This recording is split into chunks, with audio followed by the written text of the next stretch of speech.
Hey, um, just wanted to come on here. I'm not actually going to talk about, I'm going to try not to talk about like TI life or what have you, or anything to do with the COVID-19 thing, because I think that's just done to death. Everyone knows what's happening. So at this point, it's up to everyone else to really decide what they want to do. This life is really a mental health check on my part. So right now I'm just using my social media as a form of therapy basically, and hoping that anybody who watches it can relate and maybe heal the same issues in themselves, right? Like just by me talking about it, not lecturing anybody, not fucking telling anybody what to do, but just talking about my own malaise and seeing if people can connect with that. The first thing that I really want to talk about is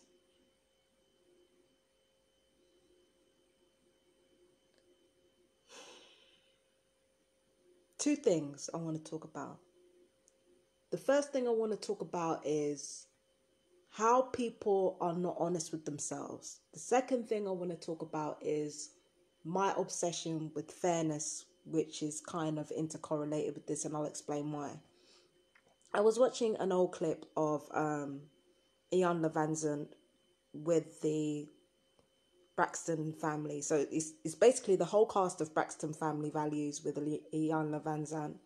And of course, everybody noticed Tamar's behavior and how Tamar was doing too much and how her personality was too big, and everybody was praising Tony or praising Evelyn for checking her.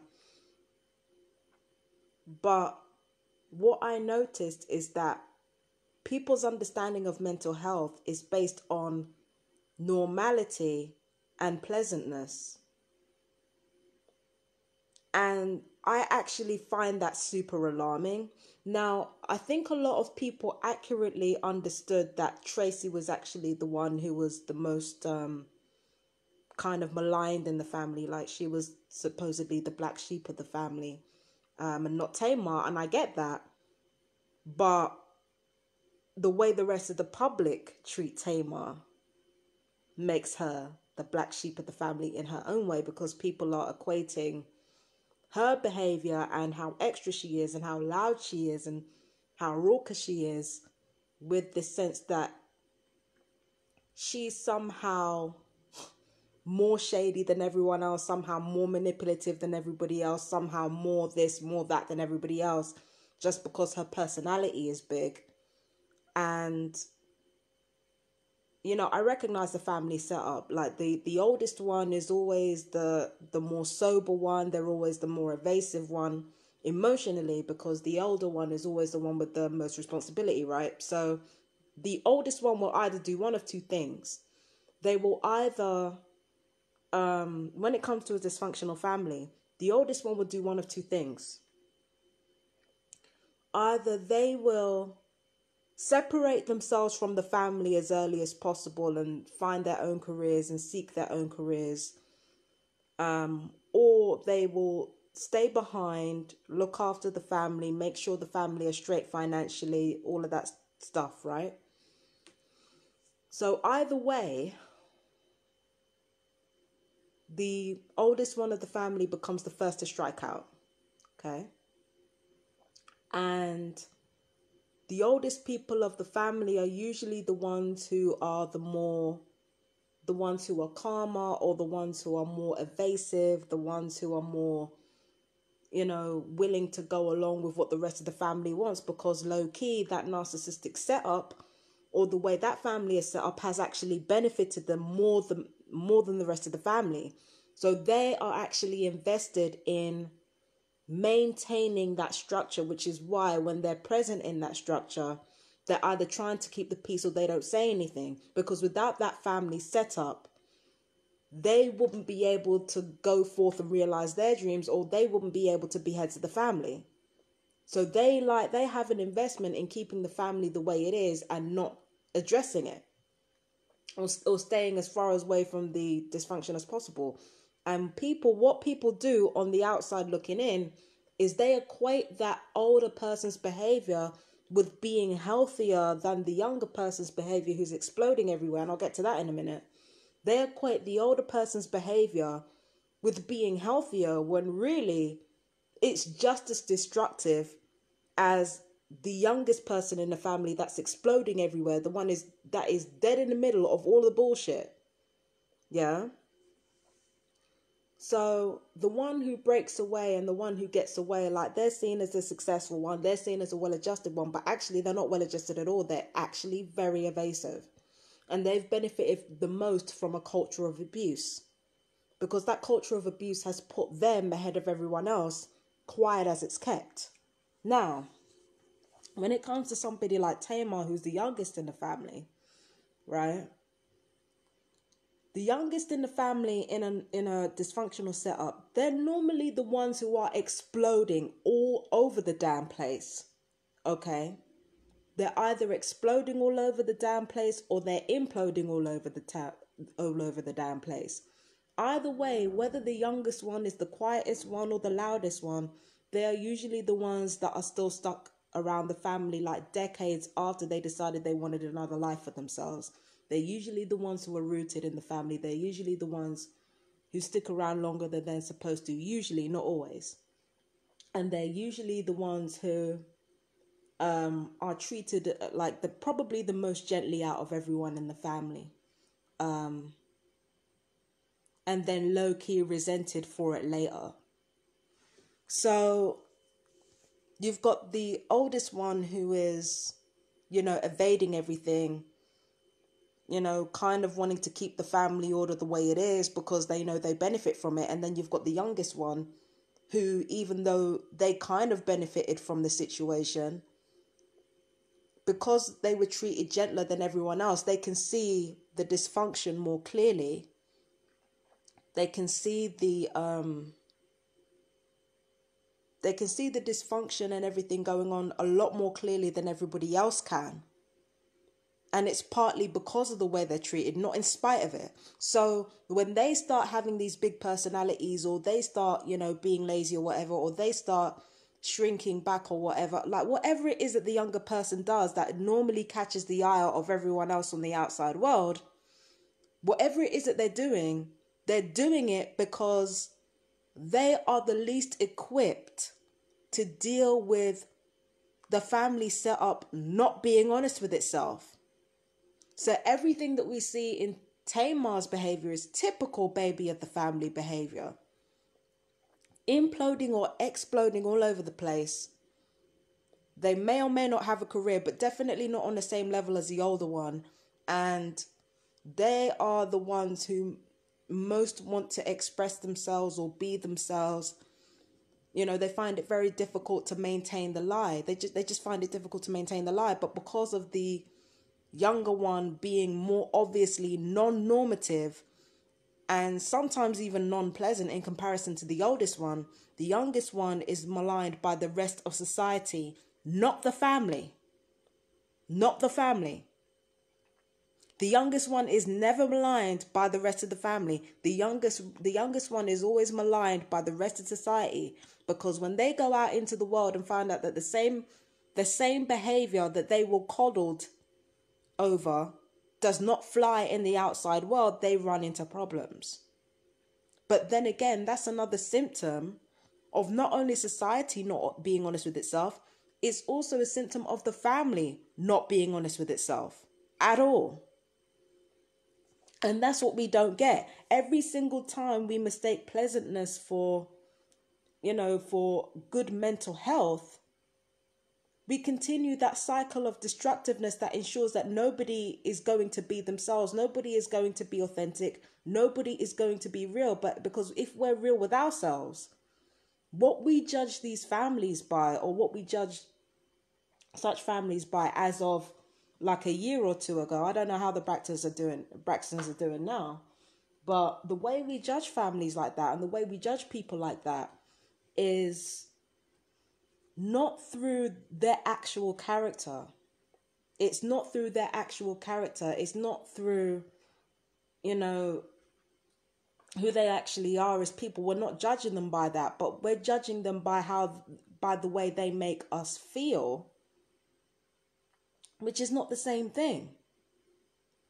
There is somebody who is sitting in the same room as me. Let's say somebody's sitting in the same room as me on that couch over there, and they're talking at a mile a minute. They're fucking talking at a mile a minute. They're loud. You know, it's going to make me anxious because of how loud they are and how anxious they seem to be, and the fact that they're talking in a way that is like, you know, they're running out of breath and shit.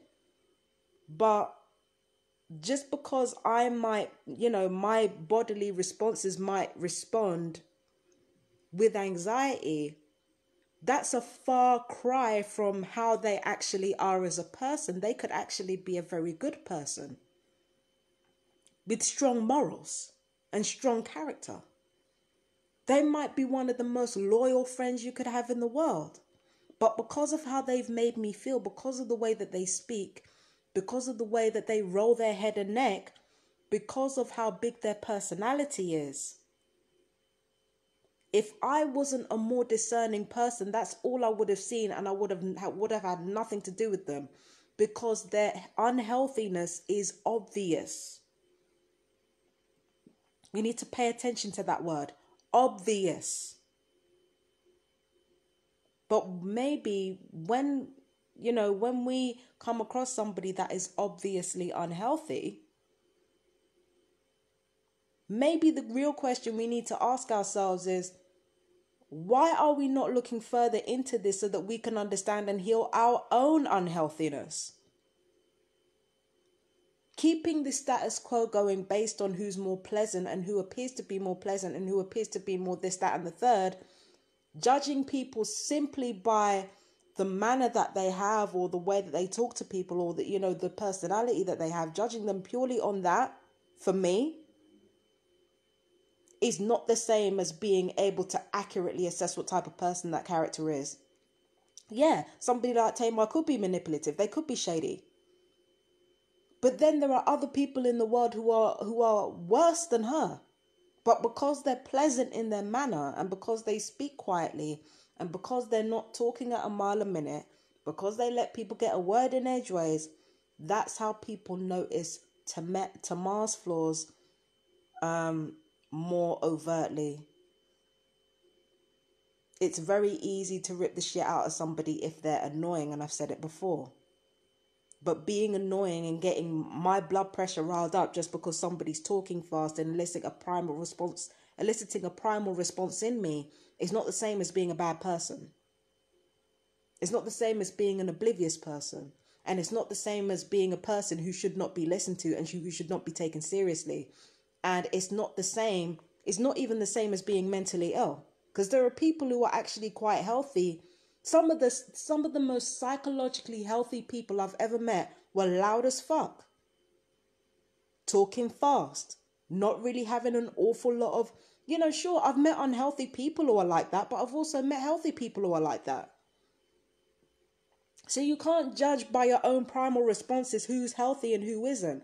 And, and before you start making excuses about how the animals do things, my arms are folded and my ears are damn closed, because that's bullshit. I stole that from Count Dracula, but my my arms are folded and my ears are closed, because that's nonsense. I don't want to hear about what the animals would do. We know better, so we should do better. And we can't use our primal responses to over-the-top reactions as a sign that that person is necessarily the unhealthiest out of everybody. They're just the most obviously unhealthy. There's a difference. And when you lie to yourself like that, when you lie to yourself that pleasantness equals health, when you lie to yourself like that, it leads to a lot of illnesses being misdiagnosed, maltreated, and it leads to a lot of sick people being cast aside, when really looking after them and finding out what makes them tick could be a really good opportunity for us to learn more about ourselves. Because what mentally ill people are essentially are extreme versions of other human beings. It's in Girl Interrupted, for crying out loud. It's like, it's one of the most basic things to understand about people with mental illness. or should I say people with diagnosed mental illness, because the world is sick as fuck, okay? The world is sick as fuck. So let's call a spade a spade. What we're talking about is diagnosed mental illness. People who are not as good at pretending that they're well as the rest of us. That's what mentally ill people are.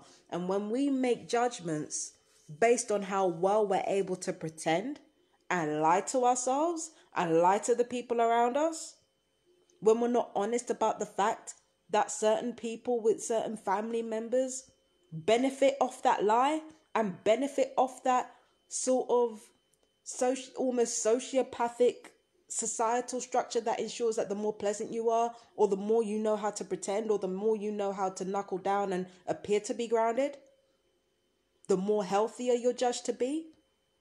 Like, the more that we don't address that, the more likely it will be for mentally ill people to continue suffering, and for all of us to continue suffering, having to hide who we are behind a mask. To me, that's not how a society should be. When you pay attention to who's most obviously unhealthy, you get a remarkable chance to heal yourself in the process. And I feel like a lot of people miss that. And I feel like in a bid to kind of represent themselves as healthy, it's just ridiculous. It really gets on my nerves. And it makes me really think that human beings have got a long way to go, if they ever get there at all, with regards to being self-aware and owning their shit.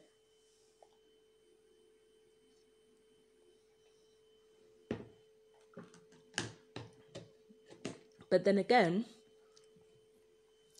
in me, judging all those people, judging people like Tamar, I had to check myself too. Which leads me to my second point. The obsession with unfairness. And the obsession with unfairness triggers me in a way you would not believe. Like, I don't mind like seeing things where people are yelling at one another, because in the right context, it can be really entertaining. It can be entertaining as shit. It can be really satisfying. But it's ever since I was a kid, I've always been triggered not by conflict. Conflict has never triggered me. I've never minded it. What really used to piss me off from the time I was a young woman was this sense of unfairness. Now, for other people, they might have a different idea of what fair is. Well, of course we do. You know, we're human and we're individuals. But whenever I saw someone who was trying to bully someone else into respecting them, whenever I saw someone who tried to meet a verbal taunt with violence, whenever I saw somebody who was a little bit too motivated when they were talking about people's body sizes, or a little bit too motivated when they were talking about somebody's race, or, you know, if there was a situation where one person was being bullied and everybody else was ganging up on them, and yet it was the bullied person who had to turn over a new leaf, like a sort of humiliation ritual, that's what used to piss me off. Okay, and it still pisses me off. But then I realized that this obsession with, you know, what I deem to be fair and what I deem to be right,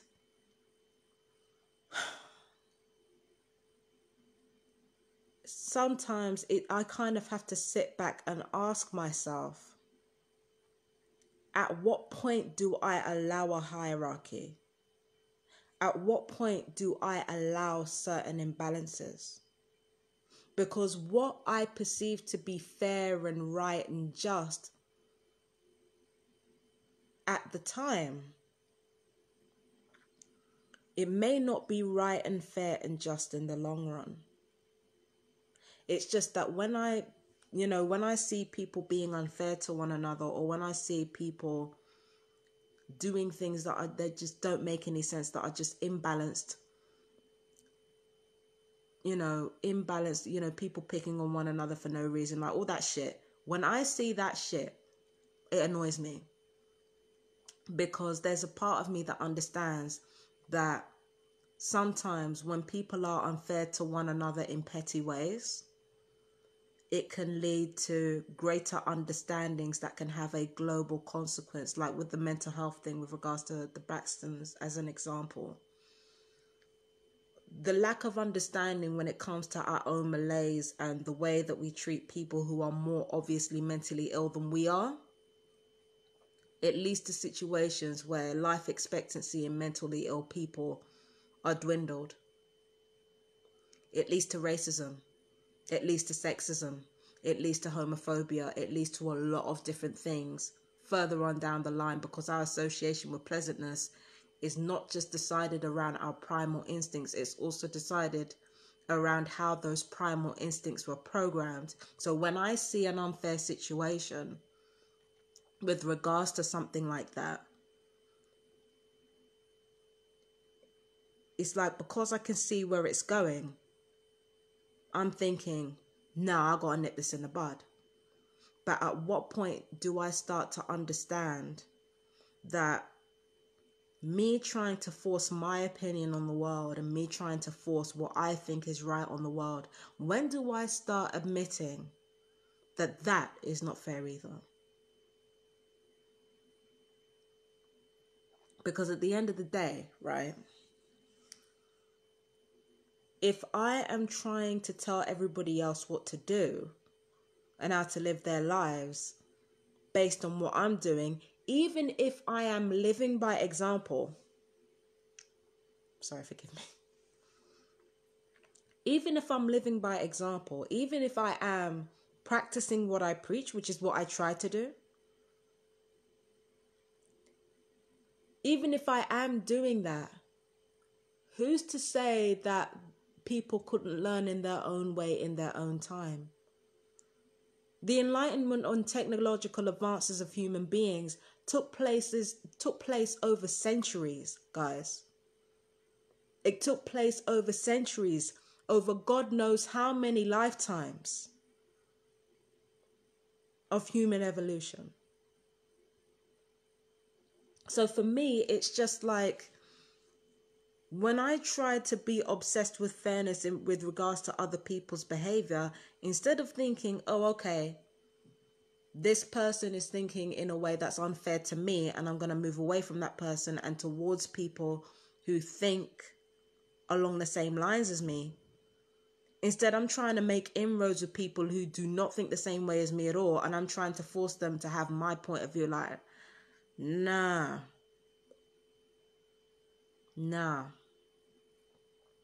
Because for me to do that, the way that I see it, is just another extension of me not owning my shit.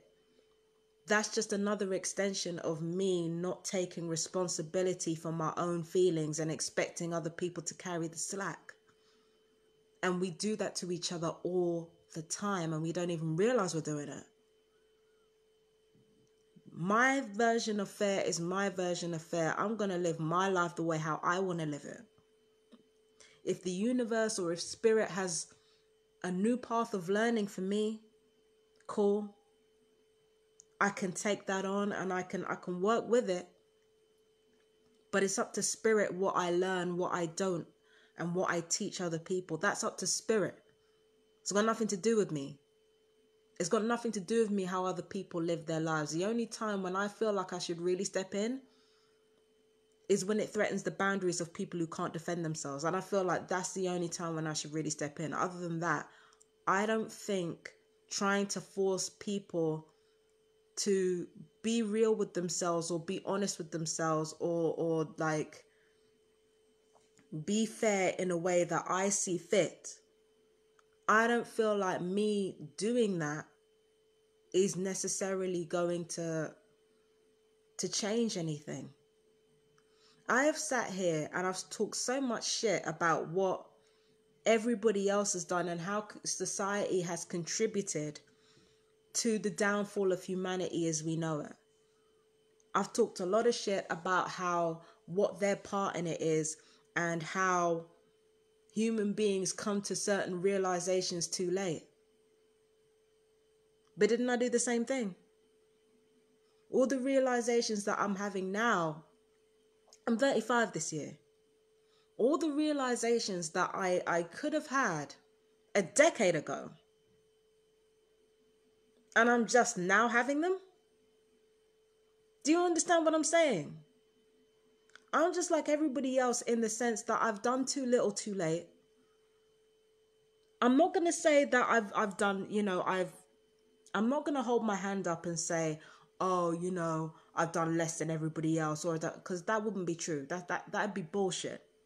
I haven't done less than anybody else, and I haven't done less, I haven't made less progress than anybody else. I really haven't. Okay? I'd be lying to myself if I was saying that, because I can't judge myself by, outside qualifications and things like that as a measure of my success. I can't really count that, because the stuff that I was really working hard on was understanding who I was as a person. So I can't say in my heart of hearts that I haven't worked hard or I haven't dedicated my life to anything. I can't say that in my heart of hearts. But what I can say is that I sure as shit haven't made, more effort than anyone else. I can say with absolute certainty is that I haven't made more effort than everyone else. I've just done what I've done. I could have done more a lot earlier, just like everybody else could have. In that sense, I am no different to anybody else. And everybody is on their own trajectory at this point. Everybody is on their own path. Part of owning your shit is understanding that if you have certain morals, that it is up to you to live them. Live by example and let that be that. And I feel like if more people did that, then this world would be very different. Instead, we have a hell of a lot of talking. We have a hell of a lot of talking, and people are actually quicker to take the easy way out, to take the least line of resistance, than thinking to yourself, there are certain things that I want for my life according to who I truly am. And this is my line, I don't cross it. None of us have done that. And if we have done that, we haven't done it in time.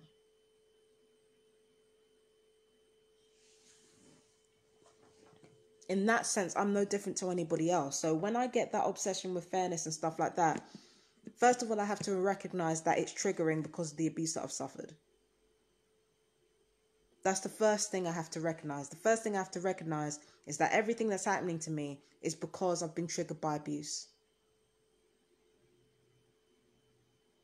The second thing that I have to recognize is that my path, I know where the fuck I'm going. I know where I'm going. And that's what I need to stick to. That is how I teach my teachings, by living them. And if there are people who want to join me in that, cool. But if there are people who don't want to do that, all I got to do is protect myself just in case those people who don't want to be on that same trajectory want to cross my boundaries. All I do is just protect myself in that case. That's all I do. I do not try to enforce anything on anyone else.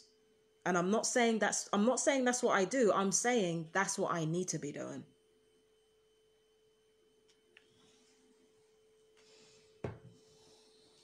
That's what I need to be doing. That's what I need to be fucking doing. I don't need to be fucking telling everybody else how to live their lives.